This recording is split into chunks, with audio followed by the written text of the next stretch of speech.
Lasetti mashinasi qulflanib qolganda qandoq qilib o'chishligini ko'rsatib o'tamiz. Oson varianti. Bilganlar uchun eslatma, bilmaganlar uchun ko'rsatma. Lasetti mashinamiz, Spark mashinamizni ko'rsatib o'tdik. O'chirish bir xil. Hozir bir minutga qilib ko'rsatib o'tamiz. Bismillah. O'chirib turing. Hop, shuni o'rab tashlab, simini yigirib bo'lish kerak. Ikkidagi kruchkasiga to'g'ri keladi. Tekrorda tashlab chiqib kelaveradi.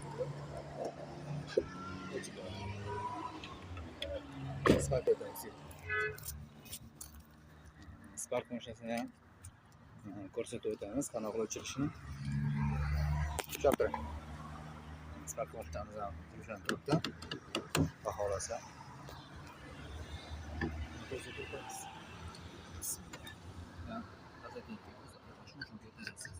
O'chiradi. Choraverasizlar, kim qulflanib qolsa.